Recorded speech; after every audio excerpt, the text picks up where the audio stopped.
Step 4. On Blessed and Ever Memorable Obedience. Our treatise now appropriately touches upon warriors and athletes of Christ. As the flower precedes the fruit, so exile, either of body or will, always precedes obedience. For with the help of those two virtues, the holy soul steadily ascends to heaven as upon golden wings.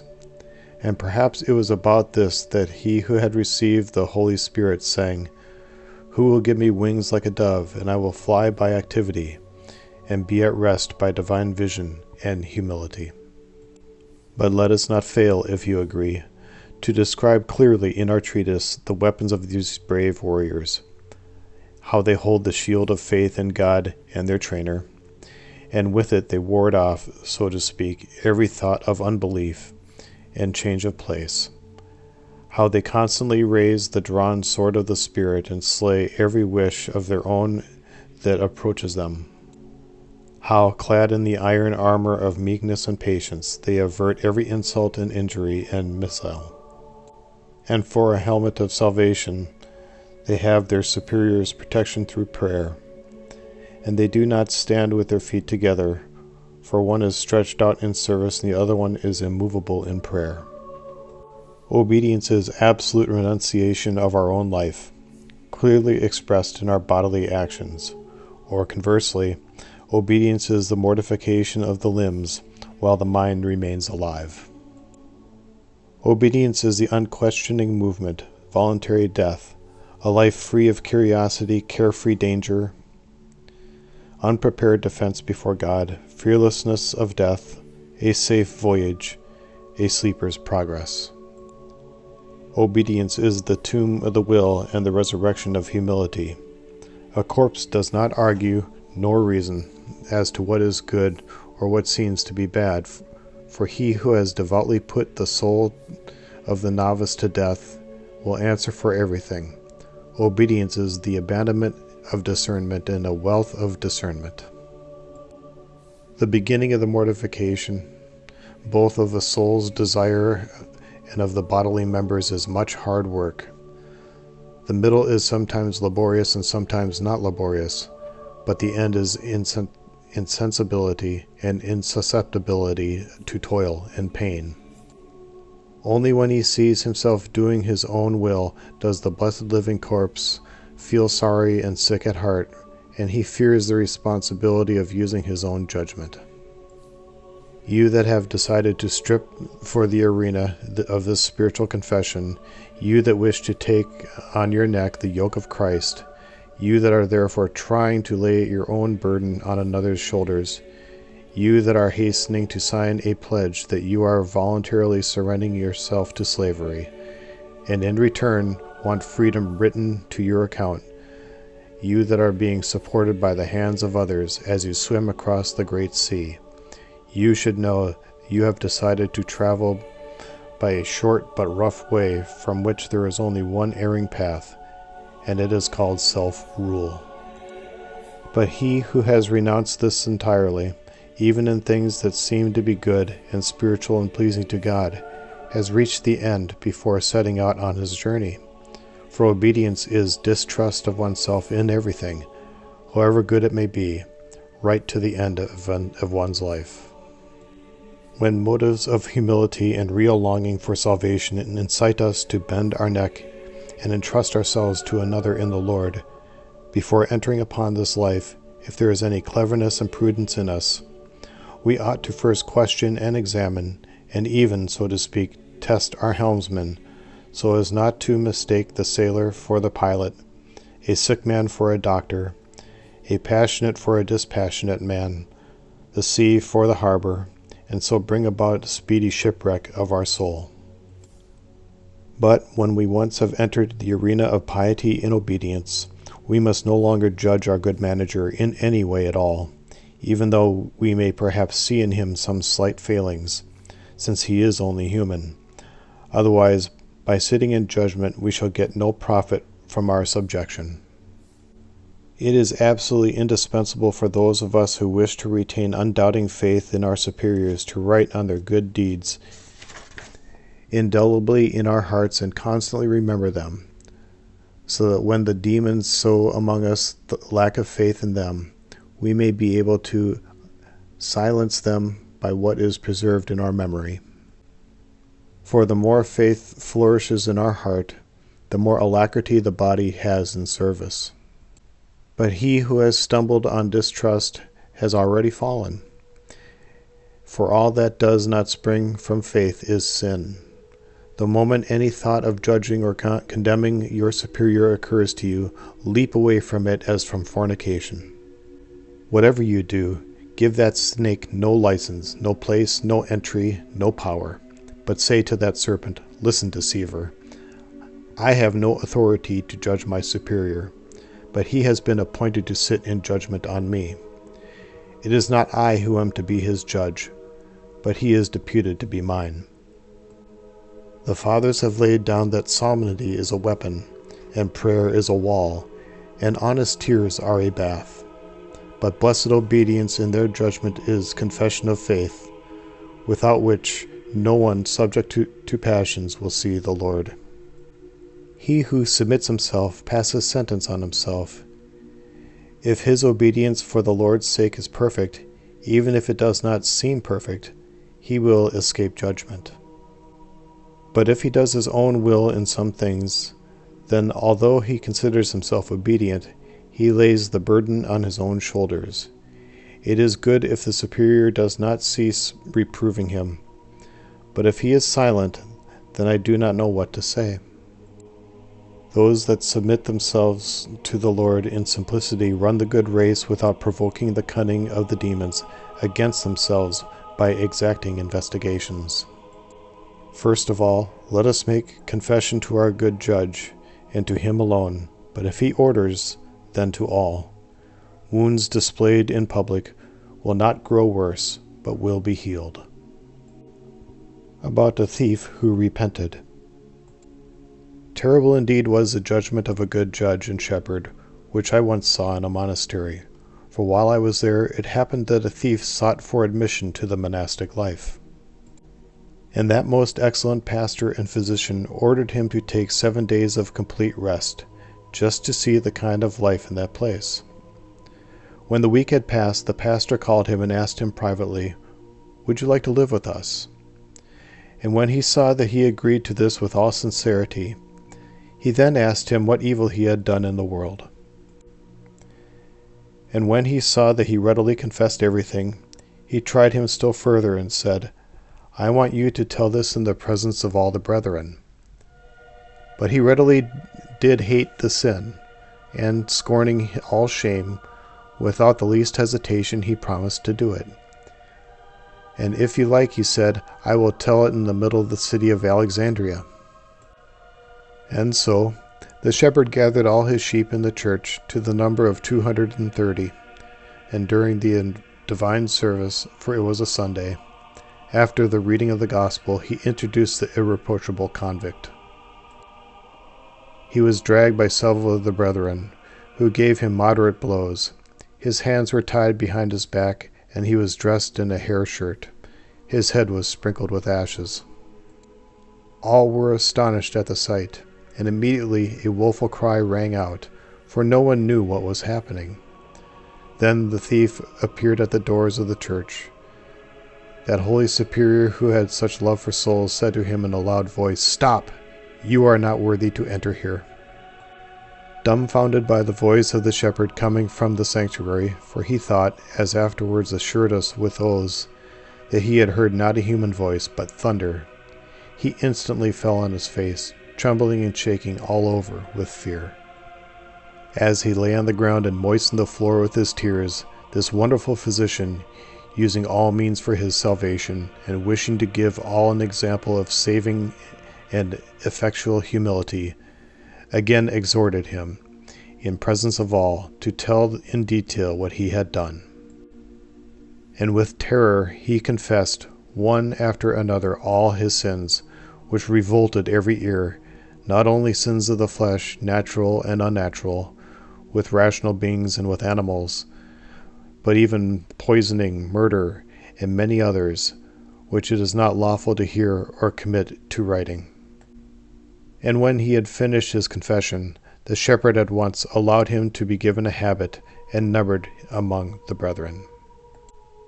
Amazed by the wisdom of that holy man, I asked him when we were alone, "Why did you make such an extraordinary show?" That true physician replied, "For two reasons. Firstly, in order to deliver the penitent himself from future shame by present shame." And it really did that, Brother John, for he did not rise from the floor until he was granted remission of all his sins. And do not doubt this, for one of the brethren who was there confided to me, saying, "I saw someone terrible holding a pen and writing tablet, and as the prostrate man told each sin, he crossed it out with a pen." And this is likely, for it says, "I said, I will confess mine iniquities before the Lord against myself, and thou forgavest the ungodliness of my heart." And secondly, because there are others in the brotherhood who have unconfessed sins, I want to induce them to confess also, for without this no one will obtain forgiveness. I saw much else too that was admirable and worthy of remembering with that ever-memorable pastor and his flock, and a large part of it I shall try to bring to your knowledge also, for I stayed a considerable time with him, following their manner of life, and was greatly astonished to see how those earth dwellers were imitating heavenly beings. In this flock they were united by indissoluble bond of love. And what was still more wonderful, it was free from all familiarity and idle talk. More than anything else, they tried not to wound a brother's conscience in any way. And if anyone ever showed hatred to another, the shepherd put him in an isolation monastery, like a convict. And once, when one of the brethren spoke ill of his neighbor to the shepherd, the holy man at once ordered him to be driven out, saying, "I cannot allow a visible as well as an invisible devil in the monastery." I saw among these holy fathers things that were truly profitable and admirable. I saw a brotherhood gathered and united for the Lord, with a wonderful life of action and divine vision. For they were so occupied with divine thoughts, and they exercised themselves so much in good deeds, that there was scarcely any need for the superior to remind them of anything, but of their own good will they aroused one another to divine vigilance. For they had certain holy and divine exercises that were defined, studied, and fixed. If in the absence of the superior one of them began to use abusive language or criticize people, or simply talk idly, some other brother, by a secret nod, reminded him of this, and quietly put a stop to it. But if by chance the brother did not notice, then the one who reminded him would make a prostration and retire, and the incessant and ceaseless topic of their conversation, when it was necessary to say anything, was the remembrance of death and the thought of eternal judgment. I must not omit to tell you about the wonderful achievement of the baker of that community. Seeing that he had attained constant recollection and tears during his service, I asked him to tell me how he came to be granted such a grace. And when I pressed him, he replied, "I have never thought that I was serving men but God.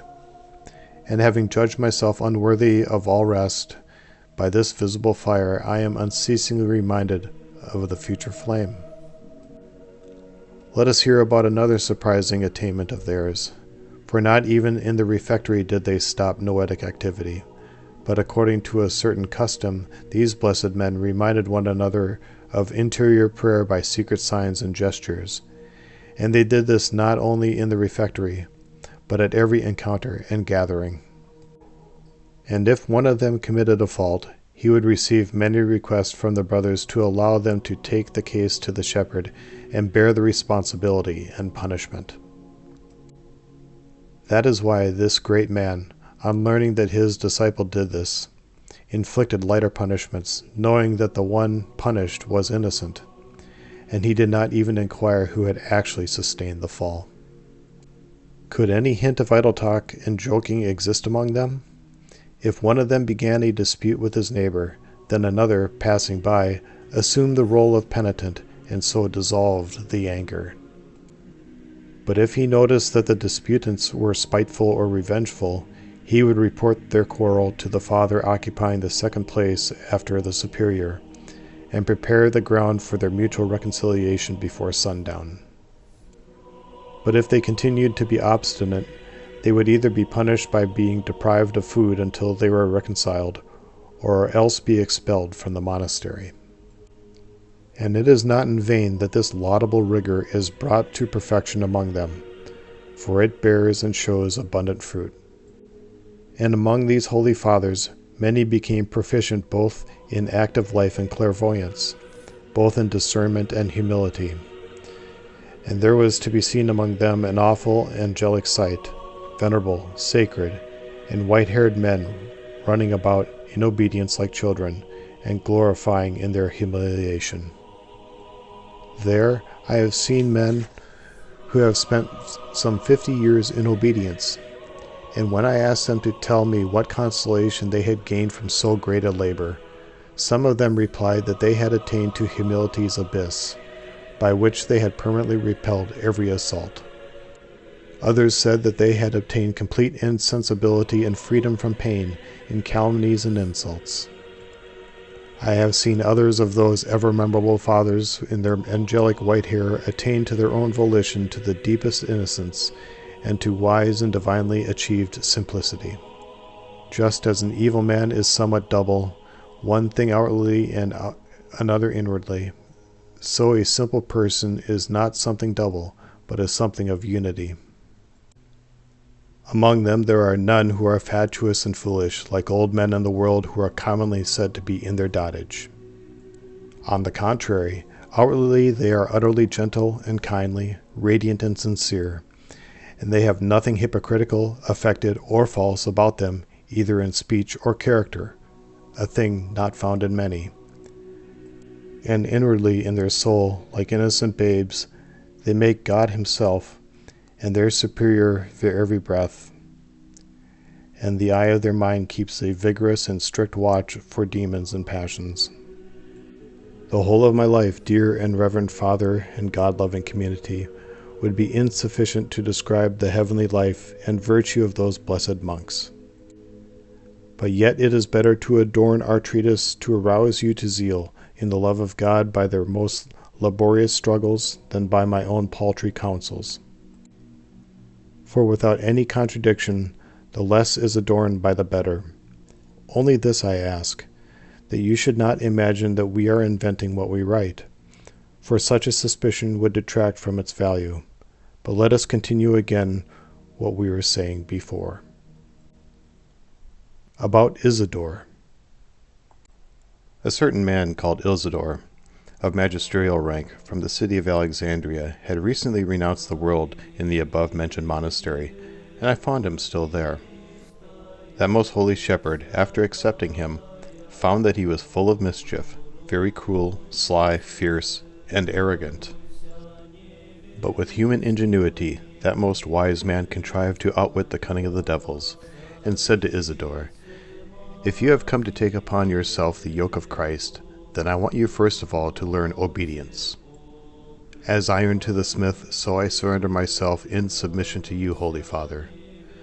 The Great Father, making use of this comparison, at once gave exercise to the iron Isidore, and said, "I truly want you, brother, to stand at the gate of the monastery, and to make a prostration to everyone coming in or going out, and to say, 'Pray for me, Father, as I am epileptic.'" And he obeyed as an angel obeys the Lord. When he had spent 7 years there, he attained to deep humility and compunction. Then the glorious Father, after the lawful 7 years and the man's incomparable patience, judged him fully worthy to be numbered among the brethren, and wanted to have him ordained. But Isidore, through others and through my feeble intervention, implored the shepherd many times to let him finish his course as he was living before, vaguely hinting that his end and call were drawing near. And that was actually the case, for when the director had allowed him to remain as he was, 10 days later in this state he passed gloriously to the Lord. And on the 7th day after his own falling asleep, the porter of the monastery was also taken. For the blessed man had said to him, "If I have found favor in the sight of the Lord, in a short time you also will be inseparably joined to me there." And that is what happened, in witness of his unashamed obedience and divine humility. When he was still living, I asked this great Isidore what occupation his mind had found during his time at the gate. The renowned ascetic, wishing to help me, did not hide this from me.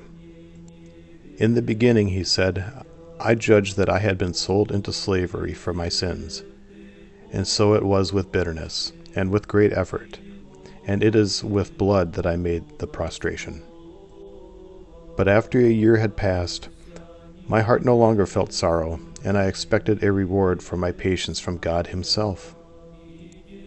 But when another year had gone by, I began to be deeply conscious of my unworthiness even to live in the monastery, and see and meet the fathers, and partake of the divine mysteries. And I did not dare to look anyone in the face, but bending low with my eyes, and still lower with my thought, I sincerely asked for prayers of those coming in and going out." About the steward. God sent that just Savior of spiritual sheep under God another exactly like himself to be the steward of the monastery, for he was chaste and temperate as no one else, and meek as are very few. Once the great elder, for the edification of the others, pretended to get angry with him in the church, and ordered him to be sent out before the time. Knowing that he was innocent of what the pastor accused him of, when we were alone I began to plead the cause of the steward before the great man. But the wise director said, "And I too know, Father, that he is not guilty. But just as it would be a pity and wrong to snatch bread from the mouth of a starving child, so too the director of souls does harm to both himself and to the ascetic if he does not give him frequent opportunities to obtain crowns, such as the superior considers he merits, at every hour by bearing insults, dishonor, contempt, or mockery. For 3 very serious wrongs are done. First, the director himself is deprived of the rewards which he would receive for corrections and punishments. Secondly, the director acts unjustly when, by virtue of that one person, he could have brought profit to others, but does not do so. And thirdly, the most serious harm is that often the very people who seem to be the most hard-working and patient, if left for a time without blame or reproach from the superior as people confirmed in virtue, lose the meekness and patience they previously had. For even land that is good and fruitful and fertile, if left without the water of dishonor, can revert to forest and produce thorns of vanity, cowardice, and audacity. Knowing this, that great apostle sent word to Timothy, "Be insistent, reprove, rebuke them in season and out of season." And I disputed the matter with that true director, and reminded him of the infirmity of our race, and that the undeserved, or perhaps not undeserved, punishment may make many break away from the flock.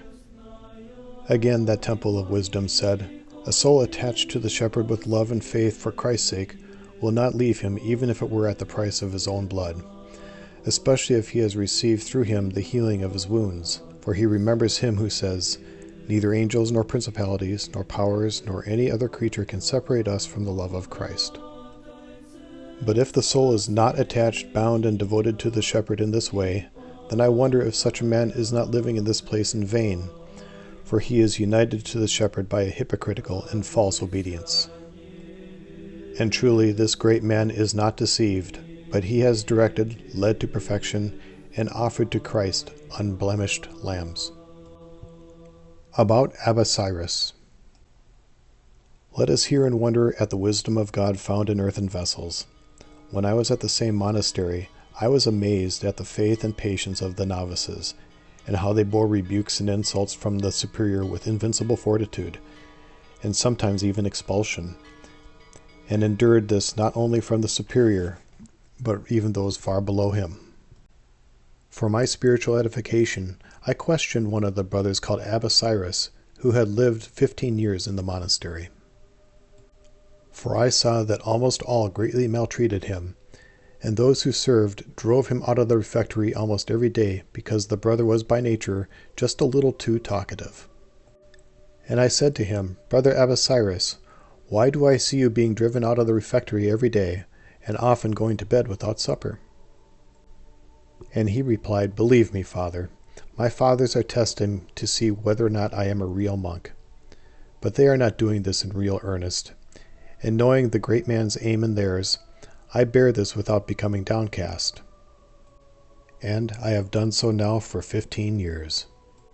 For on my entry into the monastery, they themselves told me that those who renounce the world are tested for 30 years. And rightly, Father John, for without trial, gold is not purified. This heroic Abasiris lived in the monastery for 2 years after my coming there, and then passed to the Lord. Just before his death, he said to the fathers, I am thankful to the Lord and to you. For having been tempered by you for my salvation, I have lived for 17 years without temptation from the devils. The just shepherd duly rewarded him, and ordered him as a confessor to be buried with the local saints.